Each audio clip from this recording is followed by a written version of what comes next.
nuestra serie basada en el libro de Eclesiastés. En esta ocasión vamos a hablar de Eclesiastés capítulo 3, versículo 14, a Eclesiastés capítulo 4, versículo 3. Voy a volver a leer para que quede registrado para los que escuchan la predicación más adelante. Dice: he entendido que todo lo que Dios hace será perpetuo, sobre aquello no se añadirá, ni de ello se disminuirá, y lo hace Dios para que delante de Él teman los hombres. Aquello que fue ya es, y lo que ha de ser fue ya, y Dios restaura lo que pasó. Vi más debajo del sol, en lugar del juicio, allí impiedad, y en lugar de la justicia, allí iniquidad. Y dije yo en mi corazón: al justo y al impío juzgará Dios, porque allí hay un tiempo para todo lo que se quiere y para todo lo que se hace. Dije en mi corazón: es así por causa de los hijos de los hombres, para que Dios los pruebe y vean que ellos mismos son semejantes a las bestias. Porque lo que sucede a los hijos de los hombres y lo que sucede a las bestias, un mismo suceso es.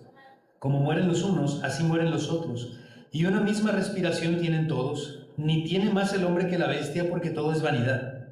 Todo va a un mismo lugar, todo es hecho del polvo, y todo volverá al mismo polvo. ¿Quién sabe que el espíritu de los hijos de los hombres sube arriba, y que el espíritu del animal desciende abajo a la tierra? Así pues he visto que no hay cosa mejor para el hombre que alegrarse en su trabajo, porque esa es su parte. Porque ¿quién lo llevará para que vea lo que ha de ser después de él? Me volví y vi todas las violencias que se hacen debajo del sol. Y he aquí las lágrimas de los oprimidos, sin tener quien los consuele, y la fuerza estaba en manos de sus opresores, y para ellos no había consolador. Y alabé yo a los finados, los que murieron, más que a los vivientes, los que viven todavía. Y tuve por más feliz que unos y otros al que no ha sido aún, al que no ha visto las malas obras que debajo del sol se hacen. He visto asimismo que todo trabajo y toda excelencia de obras despierta la envidia del hombre contra su prójimo. También esto es vanidad y aflicción de espíritu. Disculpen, me brinqué hasta el 4. Vamos a predicar el día de hoy hasta el versículo 3. Muy bien. Hemos titulado a la predicación del día de hoy Injusticias de la vida. De hecho, si ustedes revisan ahí en su Biblia, toda la sección desde el capítulo 3, versículo 16 y durante todo el capítulo 4, los editores de la versión Reina Valera han tenido a bien titularlo Injusticias de la vida, ¿sí? Pero vamos a ver solamente hoy la parte 1. Es una predicación que primeramente Dios vamos a estar continuando dentro de 4 semanas con la segunda parte. Bien, y quiero comenzar planteando esta pregunta: ¿cómo podemos admitir la existencia de Dios cuando vivimos en un mundo lleno de injusticias? Algo que me llama mucho la atención de los niños, más ahora que tengo uno, ¿verdad?, es su fijación por ciertas cosas, ¿no? Por ejemplo, tienen fijación por ciertas películas, o por ciertos programas, o por ciertos personajes. Y todos hemos sido así. Yo recuerdo cuando yo era niño que tuve una temporada de ver la película del Rey León. Todos hemos visto la película del Rey León, ¿cierto? Y yo recuerdo que la veía casi todos los días. Y la vi tantas veces que prácticamente me aprendí los diálogos, ¿sí? Mi esposa no me dejará mentir. Si la ponemos, me sé los diálogos, ¿no? Y el primer diálogo de la película, el primer diálogo que aparece en la película, es una escena donde el villano, ¿verdad? El león, que es el villano, atrapa a un ratón. ¿Sí recuerdan eso? Y antes de comérselo, le dice una frase bien interesante. Le dice: la vida no es justa, ¿verdad? Yo nunca seré el rey, y tú no verás la luz de otro día. Y con esa frase se abre la película, y esa mentalidad o ese pensamiento del villano, del antagonista de la película, es lo que le da forma prácticamente a toda la película, es lo que detona los eventos que vamos a ver que ocurren a lo largo de toda la película. Entonces él parece que dice que es mejor ser el agresor que la víctima, y es mejor ser el perpetrador de la injusticia que el que recibe la injusticia, porque de todas maneras la vida ya es injusta. La vida es injusta. Entonces, si de todas formas la vida es injusta, es mejor ser el que hace la injusticia que el que recibe la injusticia. Para él, para este personaje, es una injusticia que alguien con sus cualidades no puede ser rey, y está dispuesto a hacer lo que sea para corregir eso. Incluso es capaz de asesinar a un familiar, ¿sí? Destruir una familia. con tal de llegar al poder, porque de todas maneras la vida es injusta. Más adelante en la película lo vamos a ver, en verdad, él llega a ser el rey y en verdad es un rey opresor y es un rey egoísta que sigue haciendo lo que sea con tal de conservar el poder y con tal de seguir oprimiendo a aquellos que están bajo su cargo. Él logra ser el rey a base de injusticias, pero cuando es rey sigue cometiendo injusticias con tal de seguir en el poder. Y creo, hermanos, que esa historia ejemplifica de forma muy precisa la sociedad en la que vivimos. ¿O me equivoco? ¿O estoy hablando de otro país? No, ¿verdad? Hay personas que están dispuestas a hacer lo que sea para llegar a tener el poder, para llegar a tener autoridad, estatus, posición, riquezas, etc. Y cuando lo consiguen, ellos están dispuestos a hacer lo que sea para mantener ese poder. Por lo tanto, no tienen problema con oprimir a los más pobres, a los más indefensos, a los más débiles. Ellos están dispuestos a abusar de los indefensos para conservar su posición o para obtener el beneficio personal que ellos esperan recibir. En la predicación anterior del libro de Eclesiastés, hablábamos acerca de la soberanía de Dios en el curso de la historia. Decíamos que el hecho de que Dios diga que todo tiene su tiempo, que el predicador diga que todo tiene su tiempo, lo que significa es que Dios tiene soberanía en cuanto a la historia y en cuanto al correr de los tiempos, ¿sí? Recordábamos también lo que dice el capítulo 31 de Salmos, que el salmista dice: en tu mano están mis tiempos, reconociendo que es realmente Dios el que tiene el control de todas las cosas que ocurren y que Él ha determinado un tiempo para todas las cosas. Dice también aquí en el capítulo 3 de Eclesiastés que Dios todo lo hizo hermoso, o como dice en la Nueva Biblia de las Américas, Dios todo lo hizo apropiado en su tiempo. Dios todo lo hizo apropiado en su tiempo. Dios determinó un tiempo para todas las cosas y cada cosa tiene un tiempo apropiado. Y esto es bueno, esto es hermoso delante de Dios. Después de afirmar esto, después de traernos esta enseñanza, Salomón, o el predicador, ahora trata de conciliar esta gran verdad de que Dios es soberano, de que Dios controla el tiempo, de que Dios controla la historia.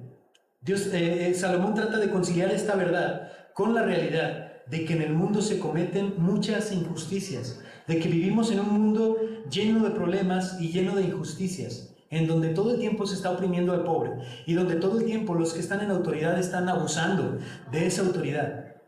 Y como les decía, desde el capítulo 3, versículo 16, hasta el final del capítulo 4, que está hablando de un mismo tema, Salomón considerará algunos de los problemas más graves de la sociedad humana.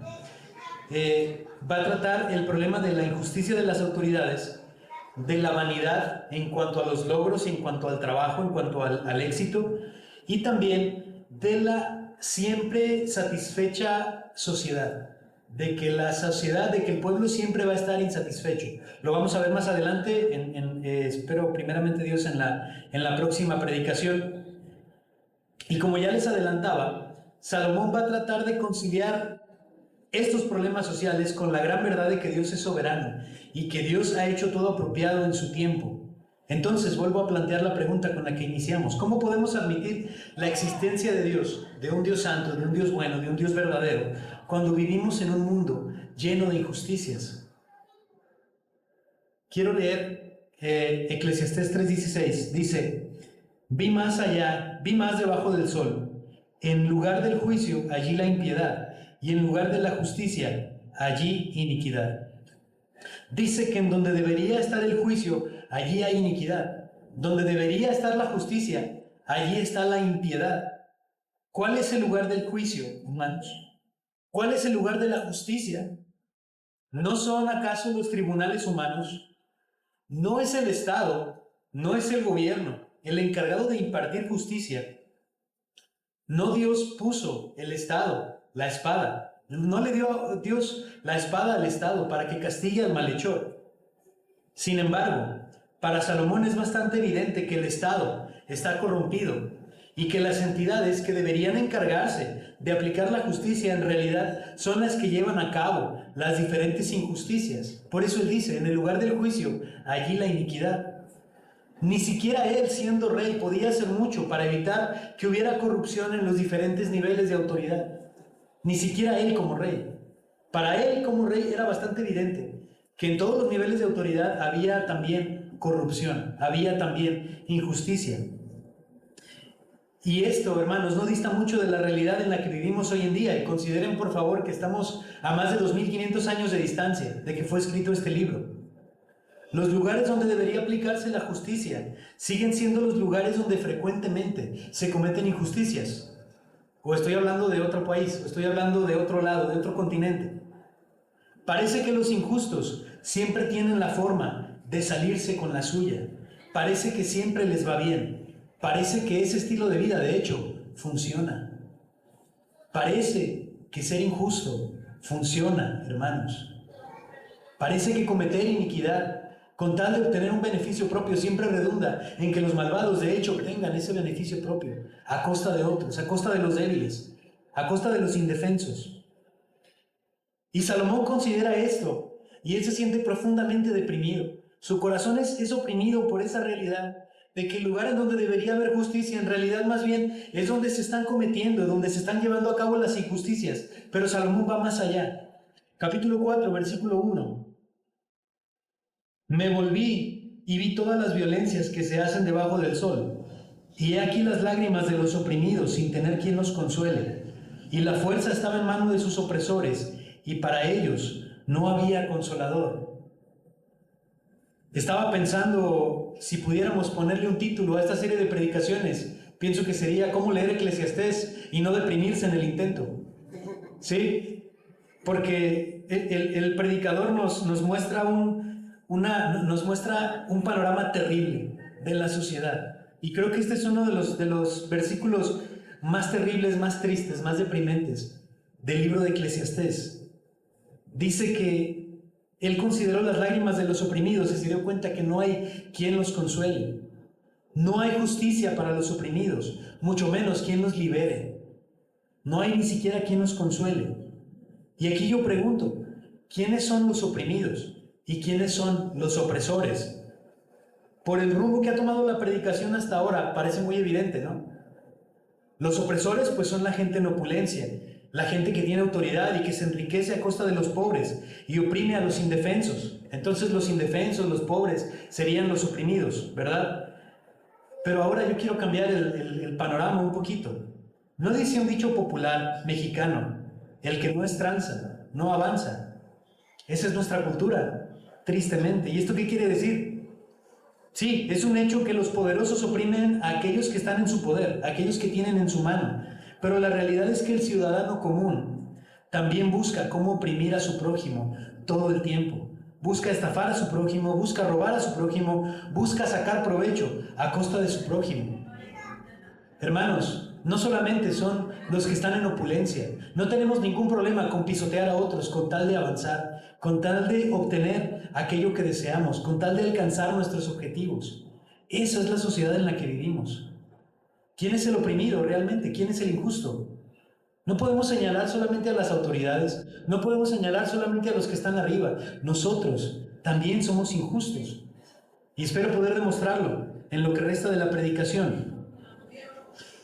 Lo que observa Salomón es que los oprimidos solo pueden llorar y nadie hay que los consuele, y mucho menos nadie que los libere de su sufrimiento. Salomón considera todas las injusticias que se cometen y todo el dolor de los oprimidos y cuál es su reacción ante ello. ¿Cómo reacciona Salomón ante esa realidad?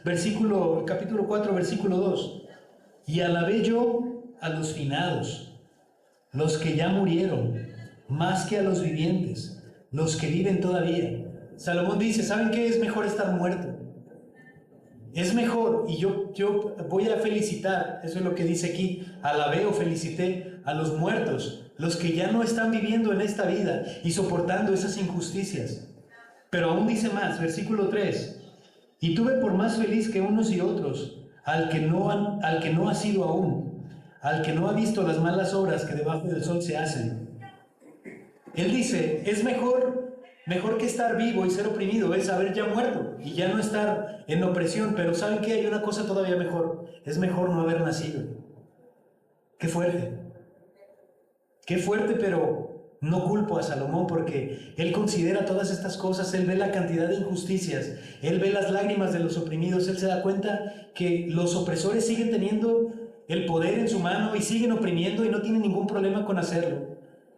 Y él dice, ¿saben qué? Es mejor estar muerto. Es mejor ni siquiera haber nacido. Es mejor no venir a este mundo y no considerar, no darse cuenta de todas las injusticias que se cometen. Creo que ya lo he dicho aquí en el púlpito y muy seguido le digo a mi esposa que una de las, no sé, desgracias o tragedias de volverse adulto es que uno se da cuenta de todas las cosas malas que se hacen, de la realidad de la sociedad en la que vivimos.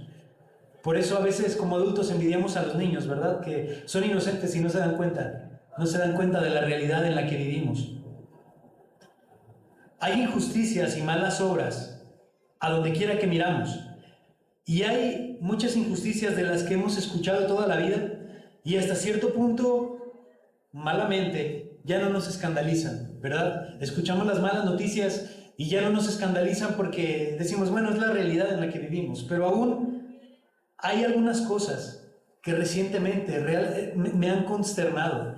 Me ha consternado darme cuenta cómo el ser humano puede llegar a ser tan perverso, ¿sí? Por ejemplo, y esto es algo que a mí en lo personal me consternó muchísimo. Es un término que escuché hace poco que es la externalización de costos. La externalización de costos. ¿Y esto de qué se trata? Tal vez no lo han escuchado, lo voy a decir rápidamente.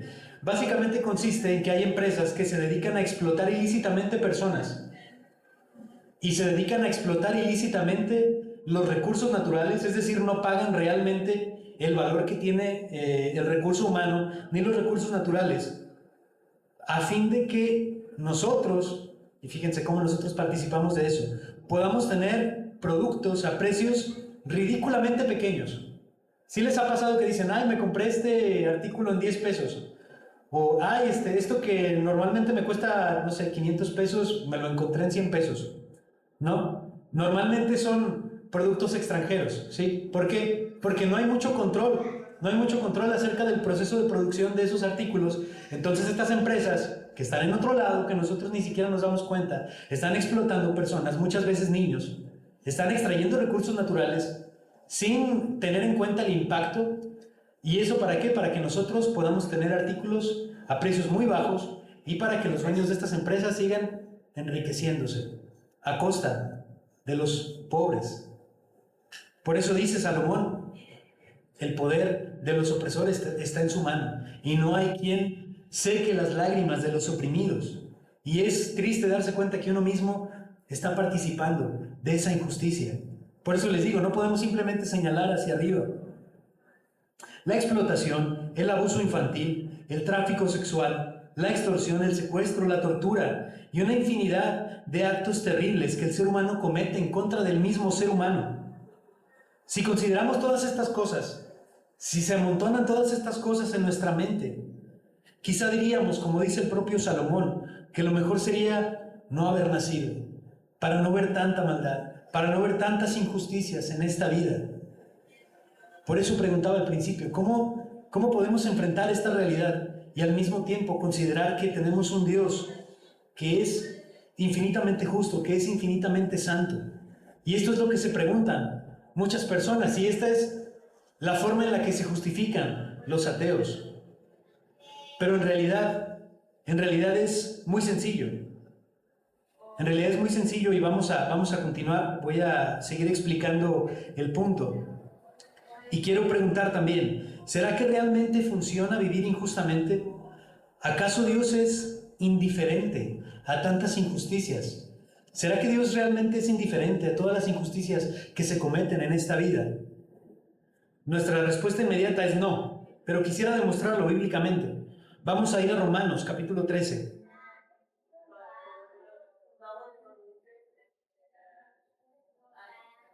Versículos del 1 al 4. Dice, sométase toda persona a las autoridades superiores, porque no hay autoridad sino de parte de Dios, y las que hay por Dios han sido establecidas. De modo que quien se opone a la autoridad, a lo establecido por Dios, resiste, y los que resisten acarrean condenación para sí mismos, porque los magistrados, y aquí está la clave, no están para infundir temor al que hace el bien, sino al malo.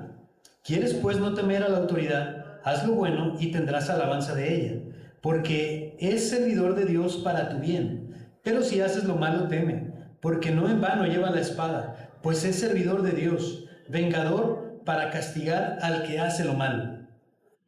Dios ha establecido la autoridad, hermanos, para que vivamos en paz, para que vivamos en armonía, para que vivamos en sociedad y también para castigar al malhechor.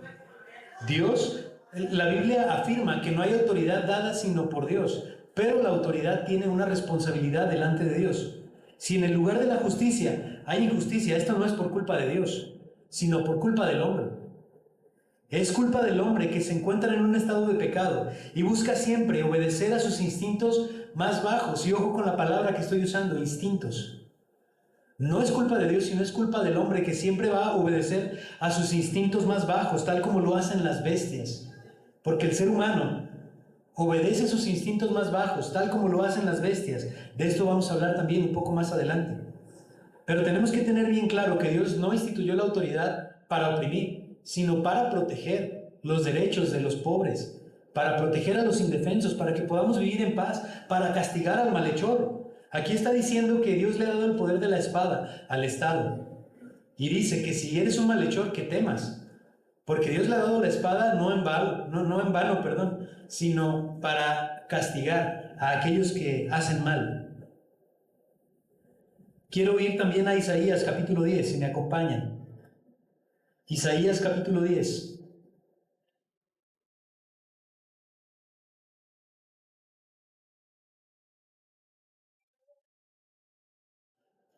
Versículos del 1 al 3. Ay de los que dictan leyes injustas y prescriben tiranía, para apartar del juicio a los pobres y para quitar el derecho a los afligidos de mi pueblo, para despojar a las viudas y robar a los huérfanos. ¿Y qué haréis en el día del castigo? ¿A quién os acogeréis para que os ayude cuando venga de lejos el asolamiento? ¿En dónde dejaréis vuestra gloria? Así es, hermanos, Dios no es indiferente ante las autoridades injustas. Aquellos que están en autoridad tienen la responsabilidad de que el pueblo viva bien y de que se imparta justicia. Dios ha delegado su autoridad a estas autoridades locales para que ellos impartan la justicia, pero si ellos, en lugar de hacer eso, están dictando leyes injustas y están sirviendo para oprimir a los pobres, entonces tendrán que enfrentar las consecuencias delante de un Dios que está airado contra ellos. Nuevamente voy a leer versículo 3. ¿Y qué haréis en el día del castigo? ¿A quién os acogeréis para que os ayude cuando venga de lejos el asolamiento? ¿En dónde dejaréis vuestra gloria? Dios entregó esta autoridad para que se protejan los derechos, para que se proteja al pueblo. Pero si los que están en autoridad usan su autoridad para abusar, para oprimir, para obtener beneficio propio, entonces sepan que tienen una cita con el Señor y que Dios va a juzgarlos y Dios va a castigarlos por aquello que están haciendo. Proverbios capítulo 14.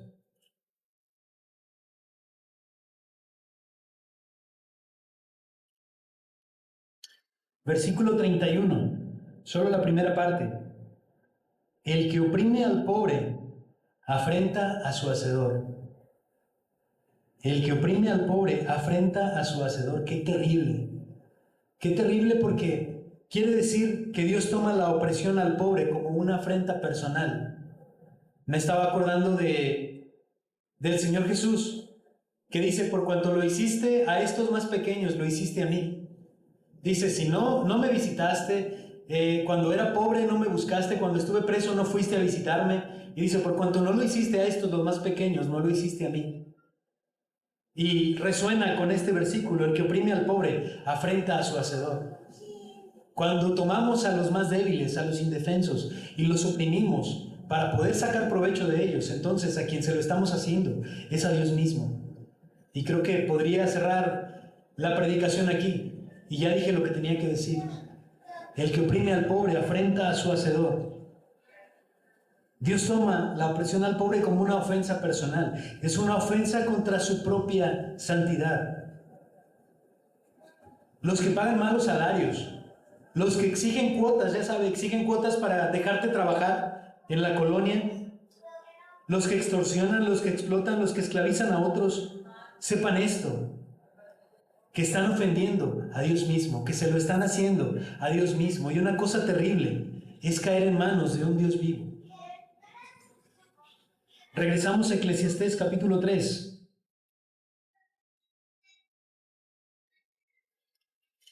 Versículo 17. Es el mismo predicador. Y dije yo en mi corazón, al justo y al impío juzgará Dios, porque allí hay un tiempo para todo lo que se quiere y para todo lo que se hace. Estamos retomando el tema de hace 4 semanas, que Dios tiene un tiempo para todo. Y sí, como Dios tiene un tiempo reservado para todas las cosas, entre ellas, también tiene reservado el tiempo para llamar a juicio a todos y para ejecutar castigo contra aquellos que no se interesaron por conocerle de verdad. Y sí, aquí están incluidos todos los opresores, todos los que acabo de mencionar. Nuestro consuelo debe ser que un día Dios va a llamar a juicio a esas personas. Y Dios les delegó una autoridad, y si ellos usaron esa autoridad para oprimir a los pobres, para beneficiarse a sí mismos, entonces que sepan que va a llegar el día en que van a tener que rendir cuentas delante de Dios. Y no van a tener escapatoria. No hay escapatoria. Todos nos vamos a enfrentar a ese Dios terrible, a ese Dios 3 veces santo. Y vamos a tener que explicar nuestras acciones, nuestros actos. Y todos esos opresores entonces van a recibir el justo castigo y entonces se va a hacer verdadera justicia. Apocalipsis capítulo 20.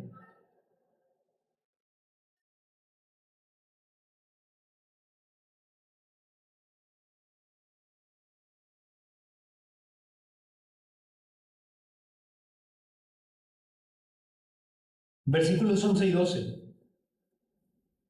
Y vi un gran trono blanco y al que estaba sentado en él, de delante del cual huyeron la tierra y el cielo, y ningún lugar se encontró para ellos.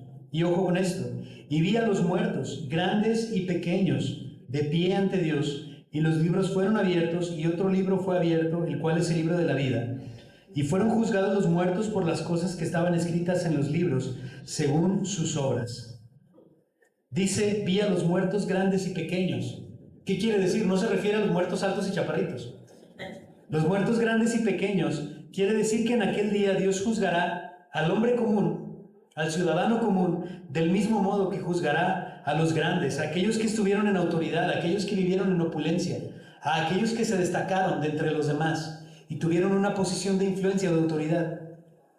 Y tanto los grandes como los pequeños van a estar delante de Dios y todos van a ser juzgados por igual.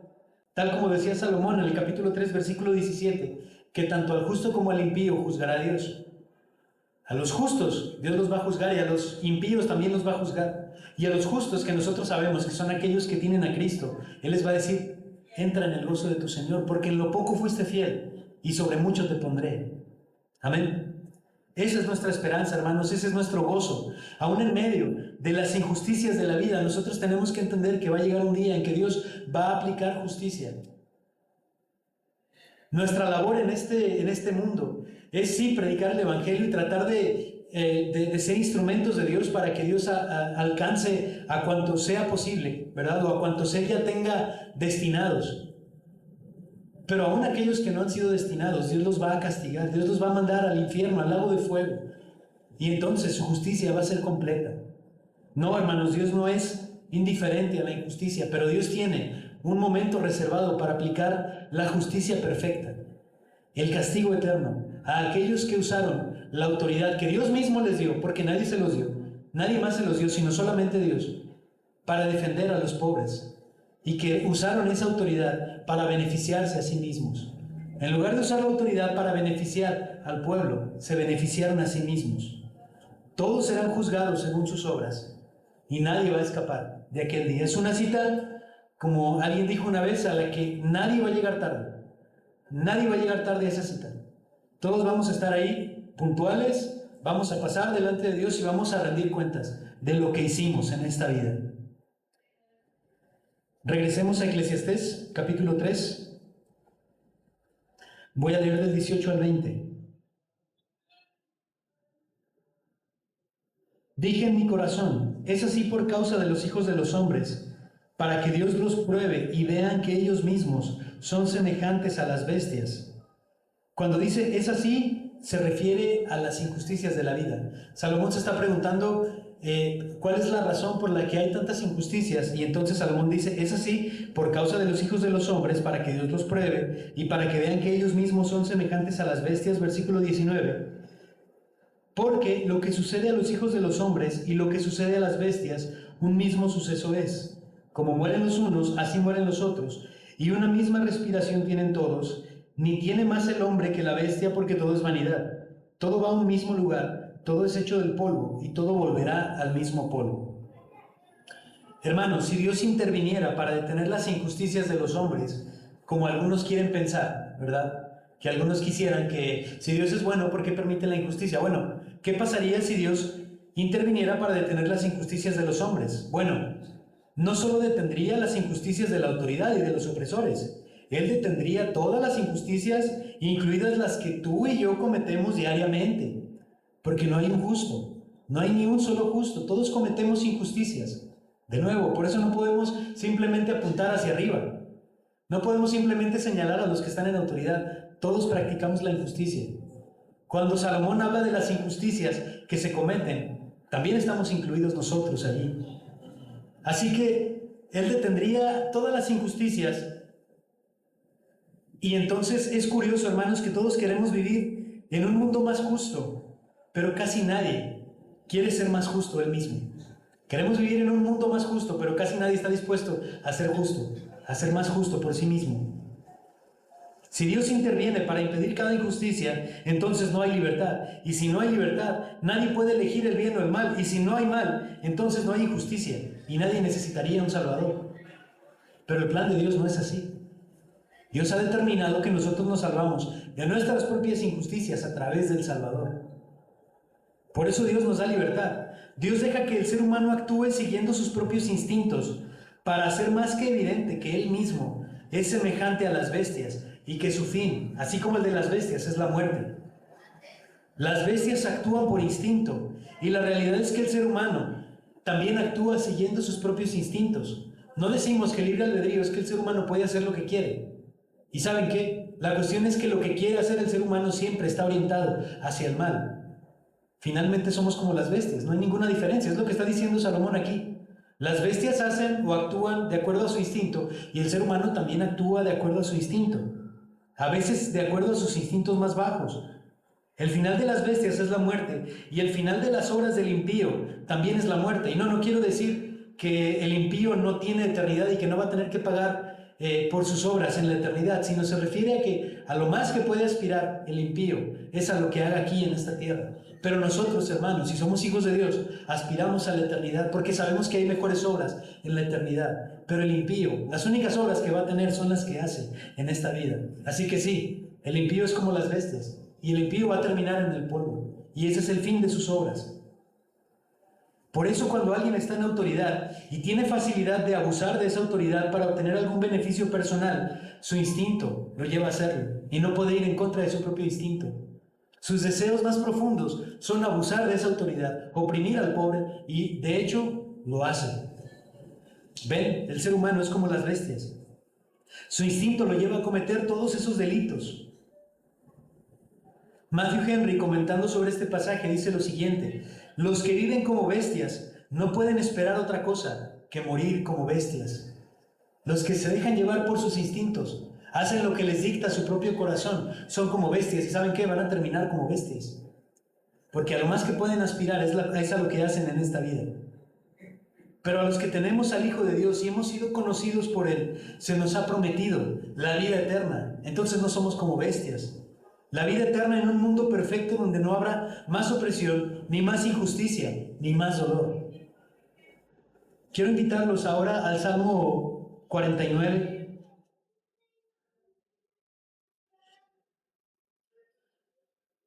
El Salmo 49, para los que usamos Reina Valera, tiene el título La insensatez de confiar en las riquezas. Y quiero leer los versículos 10 al 15.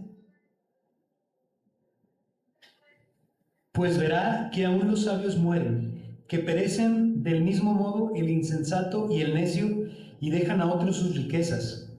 Su íntimo pensamiento es que sus casas serán eternas, y sus habitaciones para generación y generación dan sus nombres a sus tierras. Fíjense lo que dice.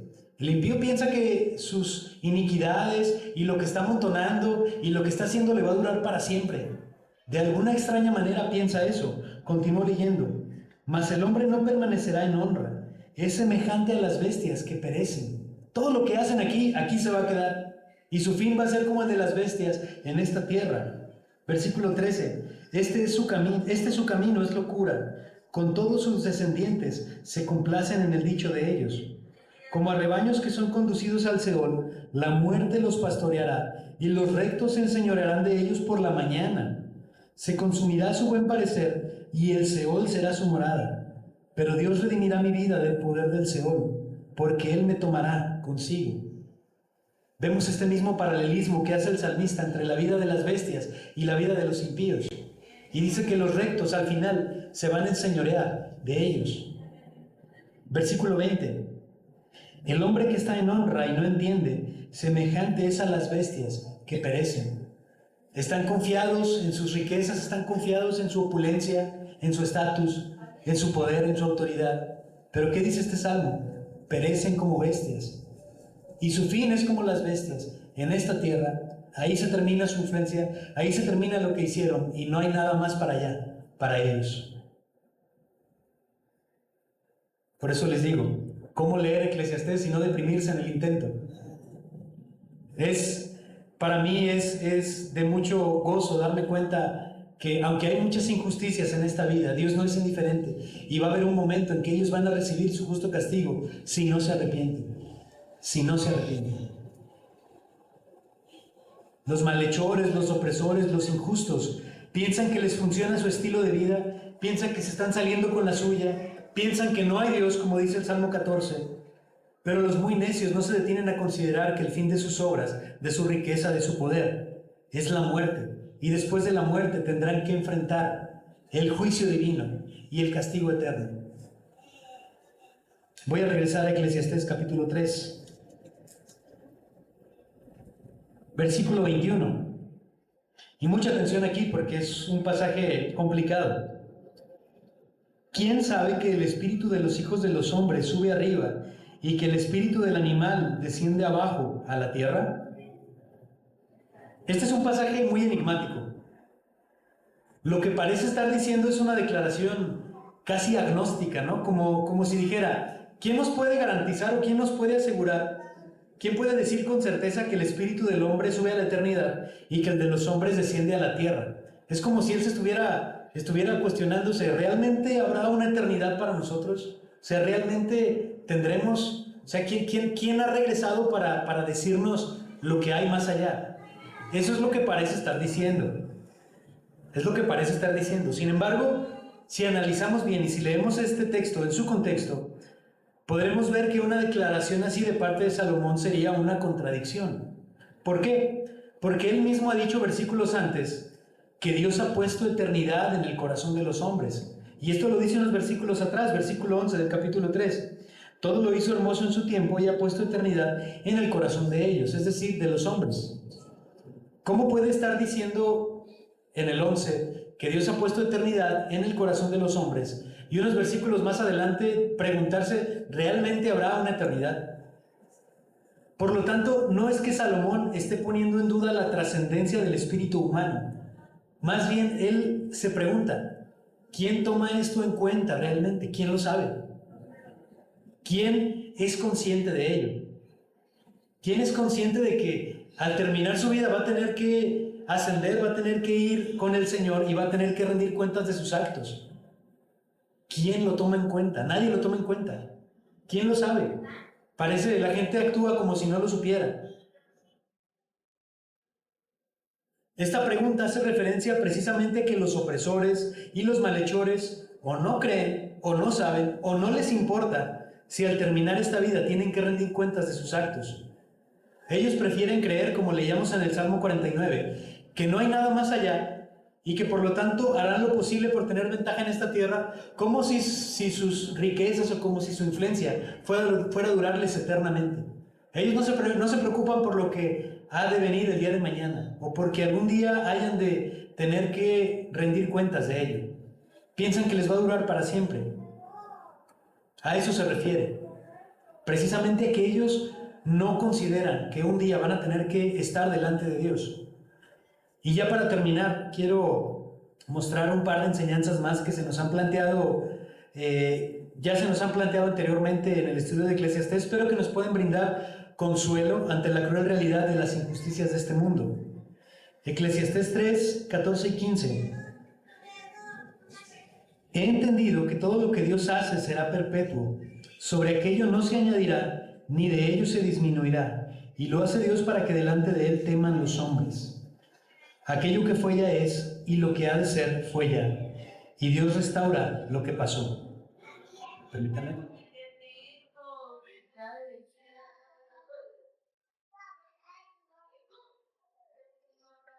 El versículo 15 dice que la obra de Dios es perpetua, que Dios restaura lo que ya pasó. Quiere decir que Dios está poniendo en orden todas las cosas y que realmente no hay nada nuevo bajo el sol, ya lo habíamos visto.